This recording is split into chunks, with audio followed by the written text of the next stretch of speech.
Hola,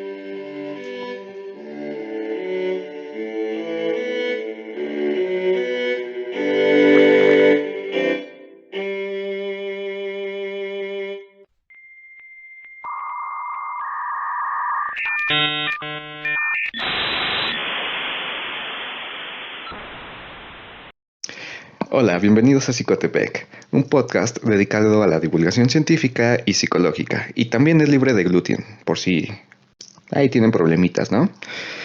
En esta ocasión les habla Rodrigo y me está acompañando también Miguel. ¿Cómo estás, Miguel? Hola, hola, ¿todo bien? Tranquilo ya aquí, emocionado y preparado para empezar este nuevo episodio. Perfecto. Y también me está acompañando Benja. ¿Qué onda, Benja? ¿Cómo estás? ¿Qué tal? ¿Cómo están?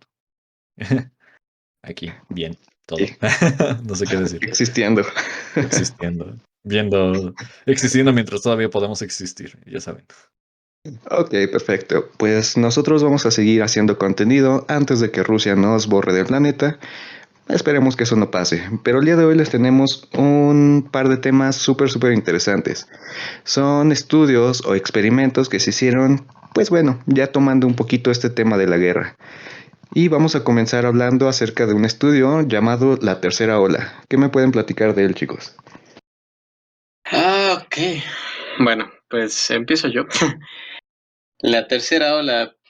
Antes de comenzar, aclarar que por ahí no es tal cual un experimento, porque no se diseñó correctamente un experimento. Es más como estas cosas que uno se encuentra en Facebook que dicen experimento social, contesta esto, que nada tienen de científico. Pero es una Ok. anécdota, es una situación interesante que se desarrolló, que vale la pena pues comentarla porque tiene efectos, bueno, tuvo efectos interesantes. Y bueno, pues datos generales, como dijo Roger, pues se llama la tercera ola. Sucedió en una secundaria en California, por ahí del año de 1967, en una clase de historia, si no me recuerdo, a cargo del profesor Ron Jones. Y pues bueno, básicamente lo que consistió como esta maraña sociodrama social era la intención del profesor, era presentar como el atractivo del fascismo e intentar mostrar con qué facilidad una sociedad civilizada, en este caso un grupo de alumnos, puede transformarse en un estado totalitario. Lo recordaba mucho como en esta época del nazismo y todo eso. Para entender, pues, puntos súper básicos del fascismo. El fascismo es una ideología, pues, cuyo movimiento es como un gobierno totalitario, antidemocrático y, pues, ultranacionalista. Entonces, básicamente quería mostrar a sus alumnos cómo estas ideologías se pueden imponer fácilmente en un grupo que aparentemente está libre de estos conflictos, ideologías, como en aquellos entonces de la Alemania nazi. Y tenía la perspectiva, la idea de que el ser humano tiene una naturaleza autoritaria y le gusta ser liderado. Además de que gusta o tiene cierta predilección a ser seleccionado dentro de una masa anónima, es decir, que te reconozcan como superior o que tú mismo te guste identificarte en un grupo élite, un grupo seleccionado. Otro aspecto general, pues consistió básicamente en 5 días, que se desarrolló como toda esta maraña social, y empezó con una influencia en 30 estudiantes que para el quinto día ya habían llegado a ser aproximadamente más o menos hasta 200 alumnos que ya estaban incrustados en esta ideología. Y pues se basó en como 4 ideologías, principios que iban dirigiendo las conductas y las perspectivas de esta persona, de estos alumnos, perdón, que eran como lemas, que era fuerza a través de la disciplina, fuerza a través de la comunidad, fuerza a través de la acción y fuerza a través del orgullo. Básicamente estos eran como los fundamentos ideológicos que impulsaban las conductas y las creencias de estos individuos. No sé si nos quieras comentar, Benja, para ir desarrollando más toda esta parte. Ujú. Sobre todo esto, Ujú. este, ok, vamos para empezar. El profesor Jones hizo su ejercicio, más que nada anecdótico, después de una pregunta de cómo es, sí fue él, ya le estoy confundiendo con Elliot, porque vamos a poner en situación otra vez. Hubo un experimento anterior con esta Jane Elliot que también hablaba más o menos de lo mismo y sobre el que los niños les preguntaron a la maestra durante la clase de Segunda Guerra Mundial, ¿cómo es que obligas a alguien o convences a alguien a ir a la guerra eh, para hacer las cosas? Entonces, estos dos ejercicios, tanto el de Jane Elliot como el del profesor Jones más bien, tienen el objetivo de hacer a los niños más o menos manipulables, o más bien manipularlos para que tengan estas creencias. Empezamos con el primer lema. Fuerza a través de la disciplina. En este primer lema, John le dijo a sus alumnos que al adoptar ciertos hábitos, ellos podrían llegar a ser mejores o a mejorar cosas. Por ejemplo, que se sienten bien, que los pies bien pegados al piso, que tener esa, pues como dice el lema, disciplina, les va a hacer mejores que otros. Entonces, él empezó con toda esa clase a decirles que la disciplina es la base de toda mejoría. Entonces ahí lo tienes diciéndoles a los niños que se sienten bien, que cumplieran con todo a sus horas para ser superiores a los demás, que esa era la diferencia entre ellos y otros. Entonces aquí podemos empezar a ver un cambio de mentalidad en la cual le estás alimentando a los niños diciéndoles que ellos van a ser superiores a los otros porque hacen ciertas actividades y los otros no. Ese es el primer tema. ¿Te gustaría ir con el segundo? Sí. Bueno, recalcando un poquito, esto que nos comentaste, Benja, todo eso sucedió durante el primer día, esta Ah, sí. incrustación del tema de la disciplina. Para el segundo día, ya con estas normas que impuso de disciplina, como el practicar y reforzar pararse bien, pues es decir, sentarse derecho, perdón, una postura con los pies rectos y estar practicando y practicando, metiendo una disciplina, un régimen muy estricto y aparte, cada que ellos participasen, tenían que terminar la frase con señor Jones y pedir permiso para participar, levantarse para parar, etcétera. Al mismo tiempo que les impuso reglas como que tienen que estar ya sentados en sus pupitres 10 minutos antes de que suene la campana, así como los alumnos perfectos, ¿no? Esa era como la clase de disciplina que quería incrustar. En el segundo día mete parte de este lema que es fuerza a través de la comunidad, que básicamente refleja como esta unión, esta situación característica de un grupo que los hace únicos, que les da un sentido de pertenencia. Y les hizo repetir estos dos lemas en ese segundo día, que era fuerza a través de la disciplina, fuerza a través de la comunidad, para que pues como que lo incrustaran, fuera como un lema propio del grupo. Eh, Y además, aquí es cuando les da el nombre de la tercera ola. Este movimiento, por así decirlo, lo llamó la tercera ola y es en este lema, cuando lo incrusta, que se mete el nombre, la tercera ola, para incrementar este grado de pertenencia al grupo. Al finalizar de este día también les da un saludo, que es como levantamiento de la mano, como la ola, en la que les da un sentido de pertenencia y les dice a los alumnos que lo utilicen para saludarse entre ellos cuando estén en clase e incluso fuera de clase, que lleven esta situación de su comunidad más allá de su clase. Y así es como termina básicamente el segundo día, que es como con esta representación ya de la comunidad de la tercera ola fuera de las aulas. Y entonces los alumnos lo empiezan a replicar en el gimnasio, en los pasillos, etcétera, lo cual llama la atención de otros alumnos y buscan incorporarse en ese sentido. También en esta parte de la comunidad, creo que es un poco más adelante, pero les va instruyendo con normas de qué sí y qué no hacer con los que son externos a su aula o a la comunidad de la tercera hora, como no dejarlos entrar a sus grupos, cómo darles la bienvenida, la iniciación, etcétera. ¿Cómo fue el tercer día, Benja? Bien, el tercer día empezamos con el tercer lema, fuerza a través de la acción. En el profesor Jones eh, les dice que es importante mantener esta disciplina y por lo tanto aquel que no cumpla las reglas establecidas, como referirse a él como el líder, no sentarse bien o no ser puntuales o cosas así, quedaría fuera y tendría un castigo.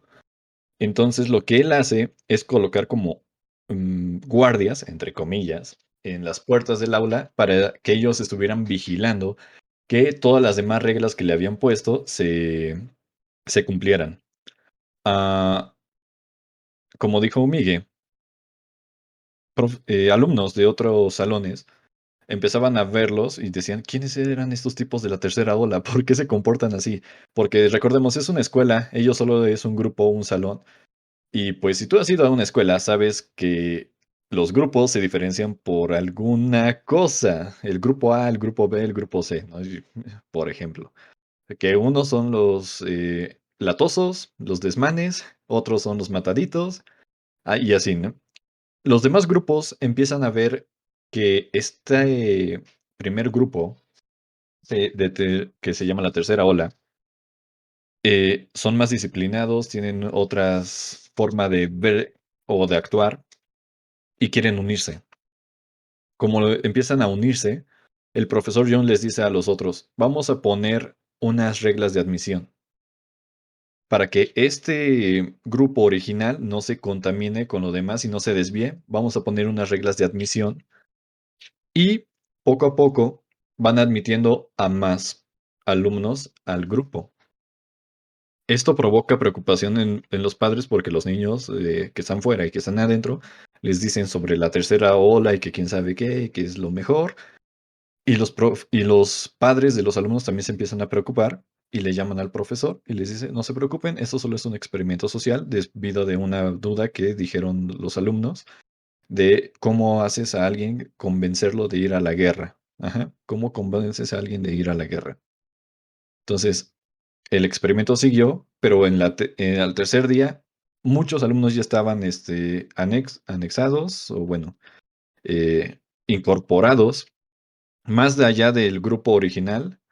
Ya había guardias que los vigilaban y que si encontraban a alguien haciendo algo que no debían, los iban a acusar y por lo tanto iban a tener un castigo, entre ellos la expulsión de la tercera ola. Y así empezamos con el cuarto día. ¿Qué pasó el cuarto día, Miguel? Ok, bueno, para el cuarto día, por las anécdotas que están ahí escritas por el profesor Jones, también cabe resaltar que estaba muy sorprendido y muy preocupado por el hecho de que los alumnos se involucraran tanto en esta ideología, porque ya no solo acataban las indicaciones de él, sino que se veían tan involucrados que automáticamente reportaban al profesor cualquier individuo que veían que no cumplía las normas. Personas se ofrecían a ser guardias a ser más participativos.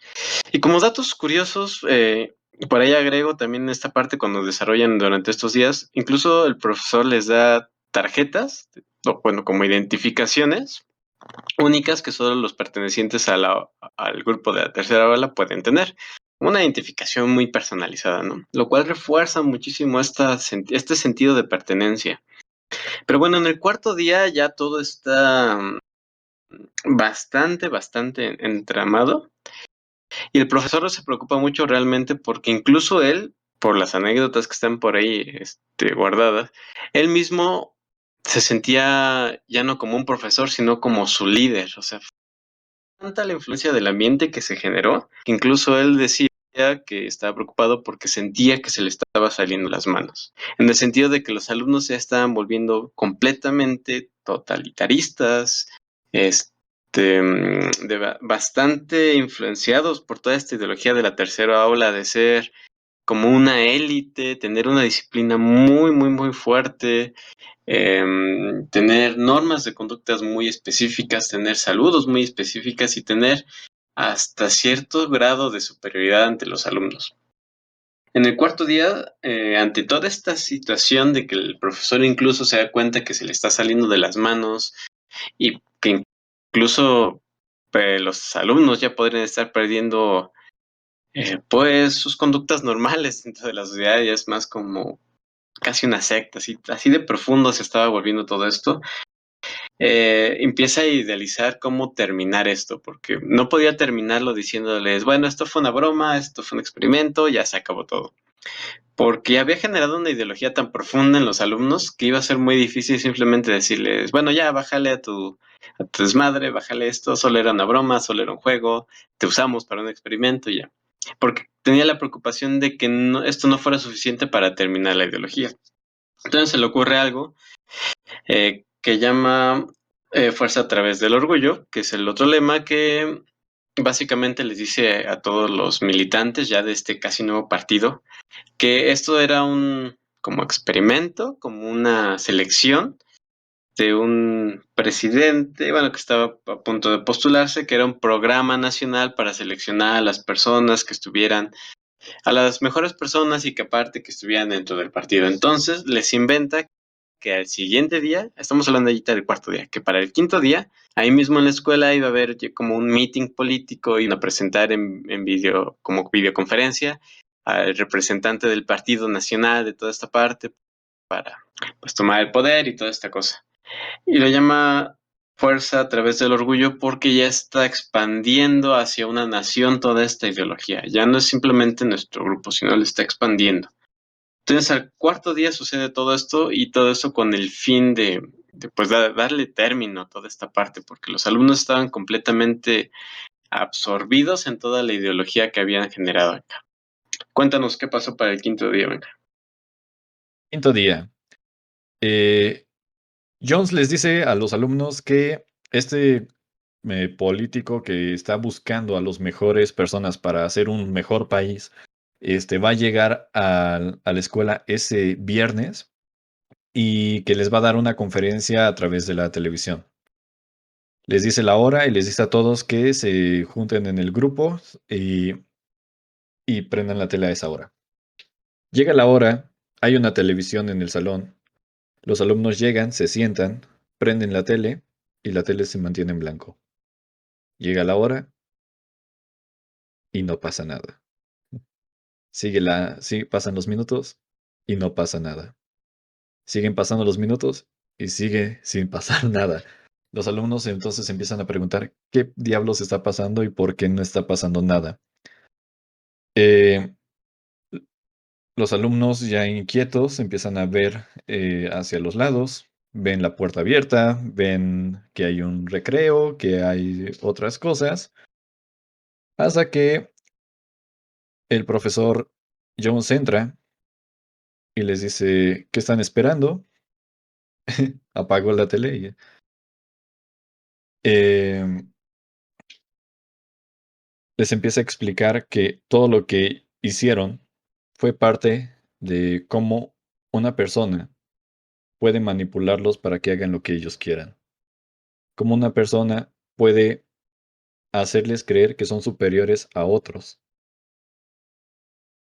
Les empieza a contar cómo les empezó a decir que eran superiores, cómo se empezaron a anexar los demás, cómo empezaron a sentirse parte del grupo. Y les dice, la tercera ola no existe. Y no existe el líder que les dije, este político.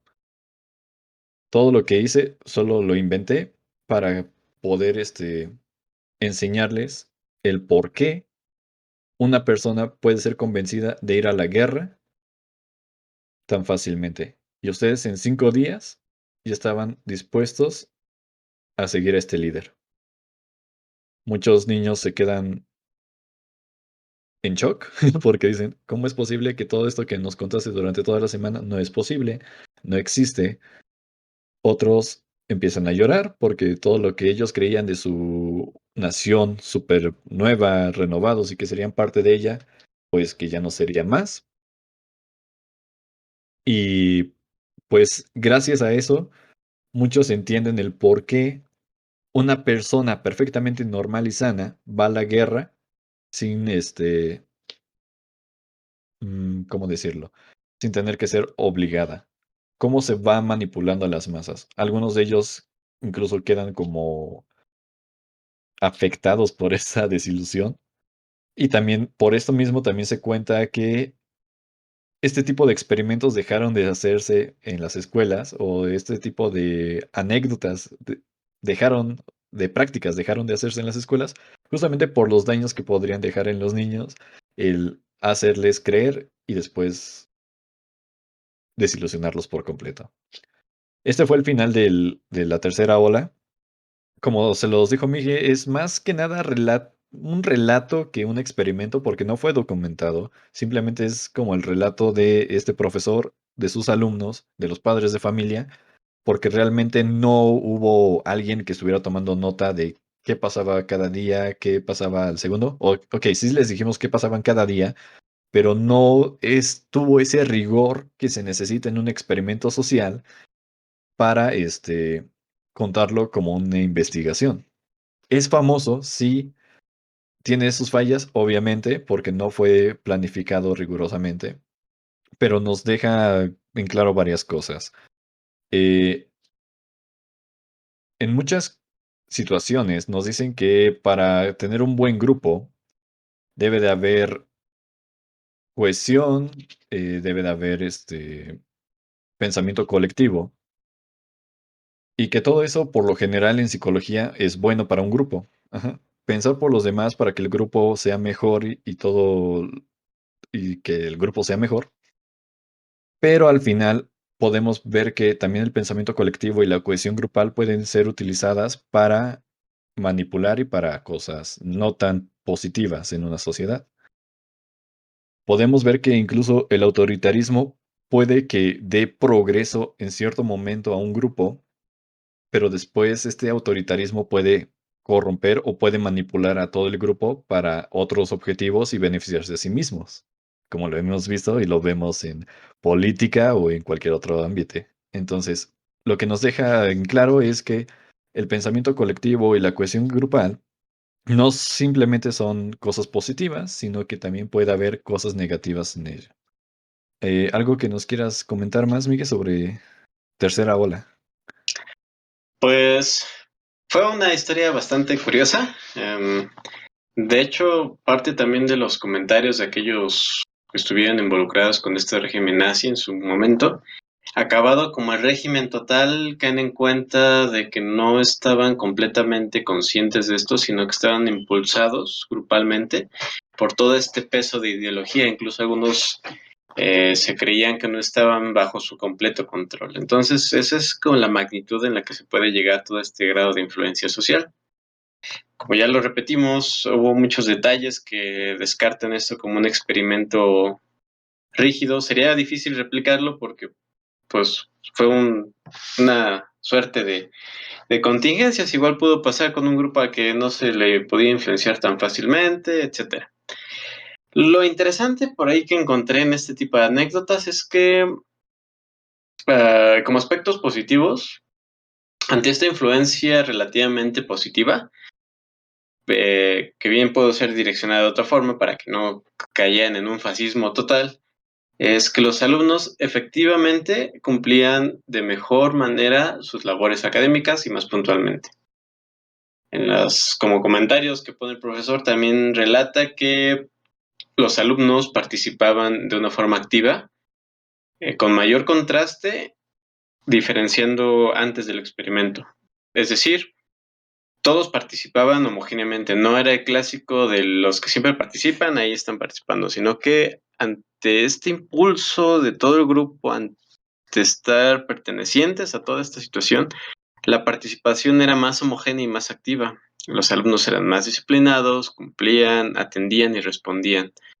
Sin embargo, toda esta distorsión hace que sea negativa por el hecho de que estaban cayendo en aspectos totalitaristas y no como algo más positivo. Otro punto también curioso es que menciona el caso de un alumno que era un chico un poco más grande del promedio de la edad de los chicos, que usualmente comía solo, se aislaba y toda esta parte. Al pertenecer a la tercera ola, se incorpora socialmente de mejor manera con sus compañeros, platica con ellos, se integra con ellos, e incluso es uno de los que se ofrecen a ser guardias del profesor.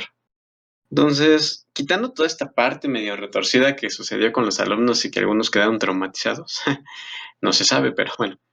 Eh, Hay aspectos positivos e interesantes que bien dicen si te refuerzan con las contingencias específicas puedes tener buenos resultados. Creo que eso es con lo que yo me quedo al final de esto. Quitando que fue una suerte rara de experimento social, de pseudoexperimento social, hubo puntos interesantes que se podrían aprovechar. Ujú. Y bueno, esa es la historia de la tercera ola, uno de los experimentos más famosos en psicología, o bueno, no experimentos, sino como relatos, mitos que están, porque pues ahí está la anécdota, pero no está rigurosamente comprobado.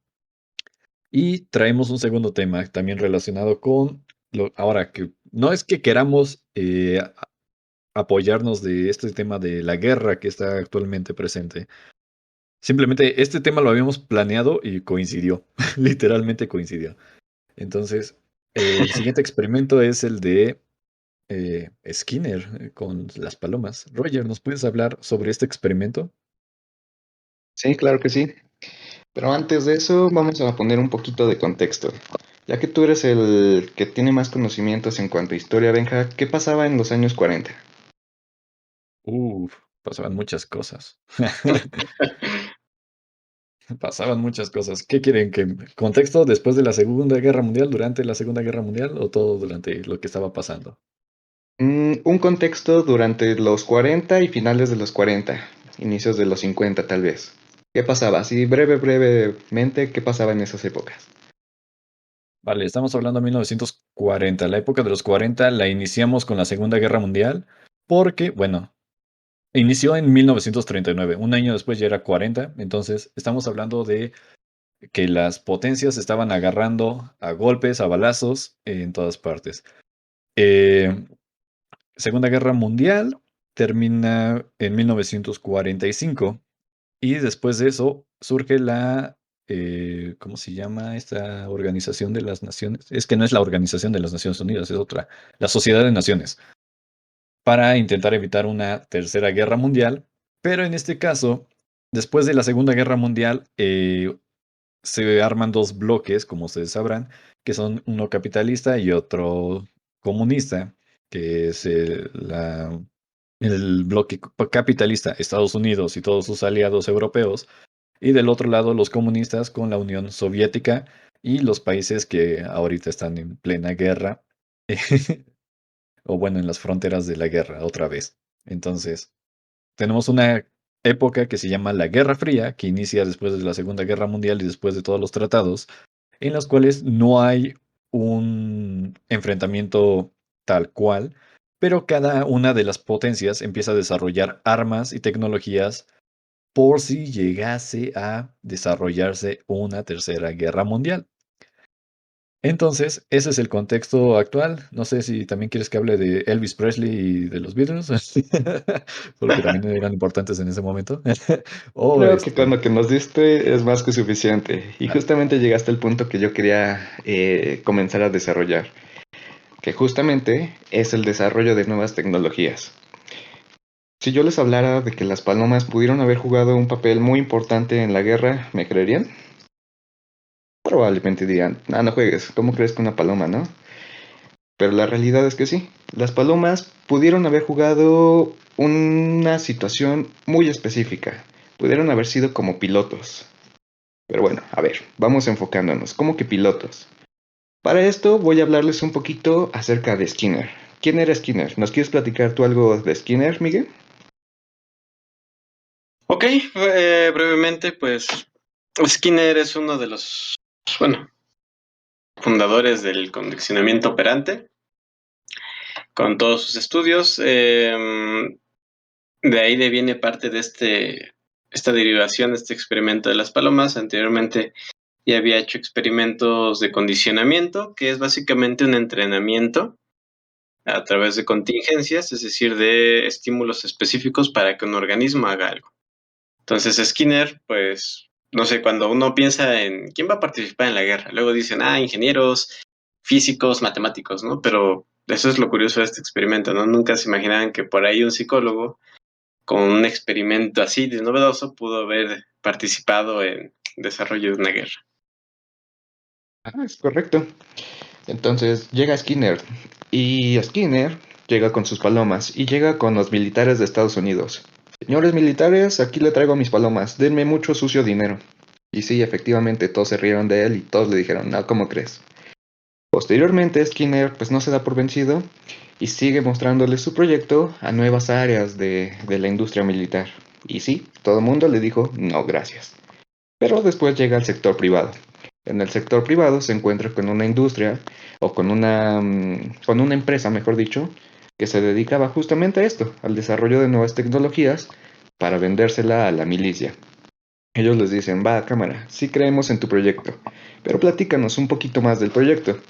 Bueno, él a grandes rasgos les dice que las palomas, a través del entrenamiento del cual ya hablaba Miguel, a través de las diferentes contingencias, se les iba a mostrar diferentes imágenes, las cuales ellas iban a picotear y con este picoteo sobre una pantalla que se iba a estar reflejando en los misiles, ellas mismas, las palomas, iban a estar dirigiendo los misiles hacia sus objetivos. Este experimento como tal, esto sí fue un experimento, esto se llamó Organic Control y fue desarrollado en la época de 1943 entre 1948 y como tal finalizó en 1953, ya cuando la guerra pues había terminado, ¿no? Pero bueno, vamos a ir desarrollando un poco más la situación del experimento ya más puntualmente.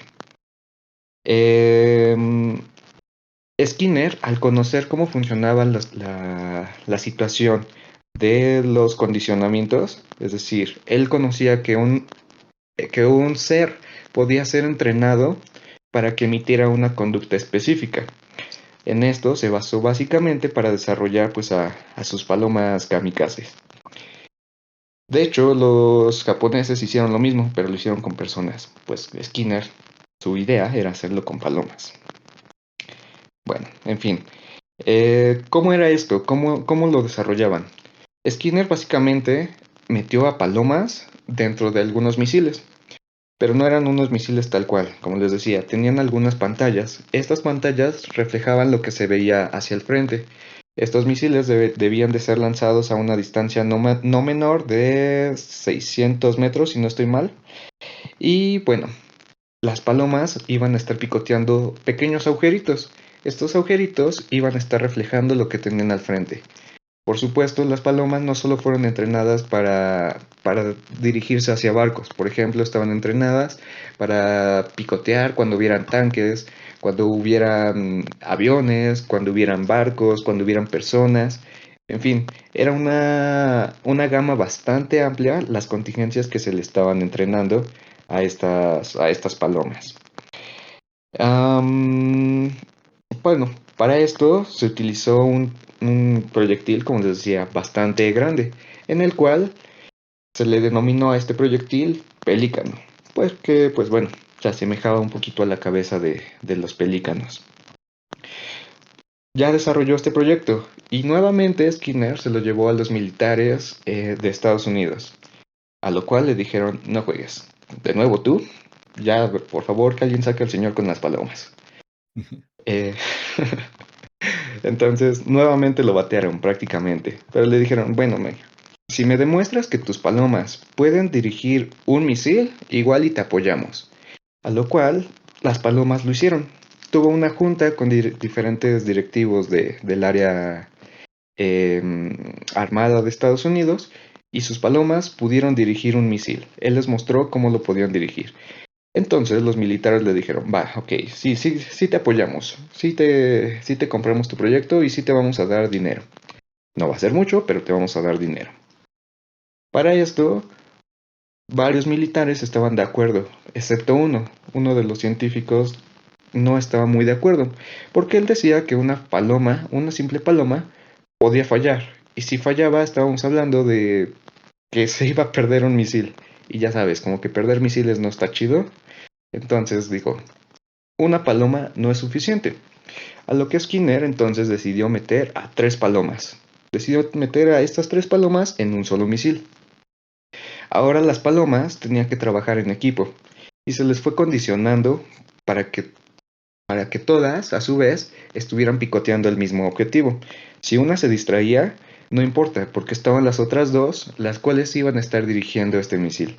Entonces, el misil o el entrenamiento hacia las palomas comenzó a funcionar con un consenso. Ya estábamos hablando de cosas todavía mayores. No solamente eran palomas súper inteligentes, sino eran palomas que tomaban decisiones consensuadas. En fin, fue toda una larga historia y al finalizar, ¿qué pasó?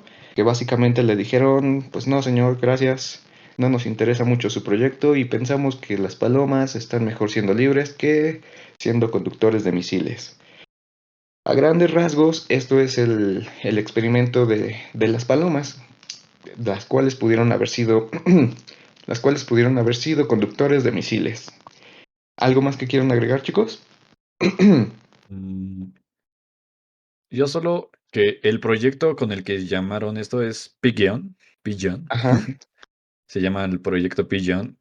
Y las palomas, obviamente que eran utilizadas, que serían utilizadas en los misiles, no iban a sobrevivir al impacto del misil porque iban dentro del misil. Eh, Otra cosa es que ¿cómo se dice? Esta tecnología se, se rechazó o rechazaron a Skinner por esta tecnología, no por el amor a las palomas, sino porque en esa misma época también se estaban ya trabajando con los misiles teledirigidos, o sea, que tú podías dirigirlos manualmente. Entonces, ¿para qué utilizar palomas adentro? ¿Para qué gastar dinero en palomas, en entrenarlas y luego sacrificarlas en el misil? O sea, para el uso de una vez, cuando podías mejor solo irlas controlando por control remoto los misiles. Entonces, por eso se suspendió y se rechazó. Incluso la Marina lo quiso volver a retomar en 1953, pero justamente, pues sale más barato dirigirlo tú, o un humano dirigirlo de forma manual, o bueno, dirigirlo así ¿cómo se dice? De forma A distancia. a distancia, es que no recuerdo cuál era la palabra. A distancia que entrenar 3 palomas y después sacrificarlas en el siguiente misil. Todo el entrenamiento que llevaría a las palomas se tiraría a la basura con el primer misil que llevarían. Entonces, por eso se suspendió este proyecto con Skinner. Perfecto. Un par de cosas que se me olvidó mencionar. Cuando le aceptaron el proyecto Skinner, tuvo que desarrollar esta tecnología en una cantidad bastante grande. Si bien no eran cantidades en masas, sí eran cantidades considerables. Entonces, para esto desarrolló máquinas. Estas máquinas se encargaban del condicionamiento directo de las palomas, de tal manera que podríamos decir que Skinner diseñó la primera máquina de enseñanza automática. Tal vez no para humanos, pero sí para palomas. Esta parte está como, bueno, a mí se me hizo súper interesante. Eso y el hecho también de que les mencionaba, de que las palomas debían de trabajar en equipo y debían de tener un consenso para la toma de la decisión si el misil se hacía para arriba, si se hacía para abajo, para la izquierda, para la derecha. Eso también se me hizo súper interesante, pues si no podemos estar hablando de que ellos se ponían de acuerdo y tenían democracia, porque no era eso, no es lo que pasaba. Si estábamos hablando de que las contingencias que tenían, es decir, las situaciones que hacían que ellos tomaran decisiones, sí estaban tomadas con relación a trabajo en equipo. Y estamos hablando de trabajo en equipo en animales, y en un animal muy básico, muy simple, como una paloma. Entonces, esto se me hizo muy interesante. Y bueno, recordemos los años de los que estamos hablando de los 40 y 50. Entonces, que hubiera este tipo de desarrollo en esos años, en lo personal, sí me vuela la cabeza. No como paloma. Y pues también recordemos que las palomas en algunas partes son una plaga, entonces es fácil conseguir palomas, pero el entrenamiento pues ya no sería tan barato, ni tampoco construir esas máquinas que hizo Skinner, aunque las hizo Skinner, no sería también tan barato crearlas. Entonces, tenemos ese y también hubo un proyecto similar con murciélagos, pero también por lo mismo se descontinuó. Y también lo hubo con perros. Mm. Y no me acuerdo con qué otros animales, pero también, con delfines, para detectar submarinos. Entonces, estos proyectos orgánicos durante la Segunda Guerra Mundial, pues fueron varios y fueron muchos en realidad. Afortunadamente se tomó la decisión pues más adecuada, tal vez por motivos que no tenían nada que ver, pero se decidió no experimentar con animales. O bueno, no mandar animales a su muerte directa, por lo menos. Moraleja, Mm, si estás haciendo la tesis, puedes buscar ratones para no ponerles bombas, sino para cosas más positivas. Como lo dije en la vez anterior, si estás haciendo una tesis, podrías buscar este entrenamiento de roedores para buscar personas en caso de desastres naturales, como lo son terremotos, lo son deslaves o huracanes. No, nosotros no daremos bien trabajaremos en esas tesis, pero les damos las ideas, ¿no? Por si alguien que está estudiando historia ahora yo, psicología, y está buscando un tema, pues ahí tiene uno que podría desarrollar, volverse famoso o fracasar, pero bueno, ahí lo tiene. correcto. ¿Algo más que quieras agregar, Miguel? Pues solamente el hecho, pues la novedad, como ya lo dijiste tú, es bastante Ujú. interesante. Y que los experimentos con animales han seguido evolucionando a grado de que, no sé si recuerdan, hace unos cuantos años ya se veía que habían adaptado incluso un coche específico para que un perro pudiera manejarlo. Entonces, yo creo Cierto. que todos estos experimentos fueron como un auge o dieron pie a un auge de desarrollo y de entendimiento de la capacidad real que se le puede dar a un animal con el entrenamiento específico.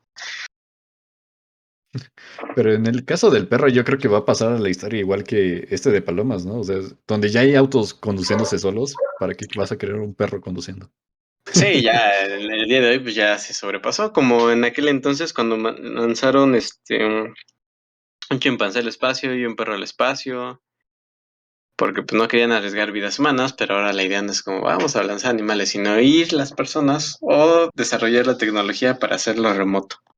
De cualquier forma es algo bastante interesante esta parte y pues nada. Perfecto. Pues esa es la historia de cómo Palomamán no conquistó el mundo, pero estuvo a punto de hacerlo.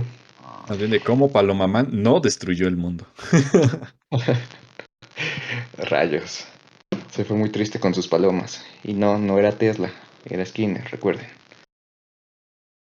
Pero sí, estos son los dos experimentos, o bueno, el primero un tanto anécdota, el segundo sí fue como tal un experimento más formal, los cuales tal vez de alguna manera están relacionados con esta situación actual de la guerra, ¿no?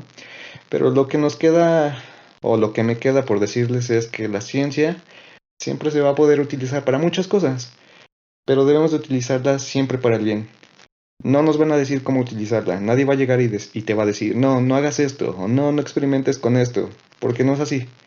Más bien aquí debe de tener, o debemos de tener cada uno de nosotros la suficiente inteligencia y conciencia para conocer que nuestros resultados o nuestras investigaciones pueden ser utilizadas para muchas cosas. Por lo tanto, debemos de marcar la pauta para dónde queremos de llevar estas nuevas investigaciones, estos nuevos descubrimientos, en fin, todo esto nuevo que estamos desarrollando, todos tenemos la responsabilidad de llevarlo a buen puerto. ¿Algo más que quieran agregar, chicos? ¿No? No, por mi Pero parte no. Pues bueno, en esta ocasión, como les decía, les habla Rodrigo y terminamos por esta vez. Muchas gracias por escuchar nuestro podcast y nuevamente recordarles si tienen alguna duda o si quieren que hablemos de algún tema en específico, pues ya saben, nos pueden escribir en la parte de abajo de los comentarios y les estaremos contestando a la brevedad.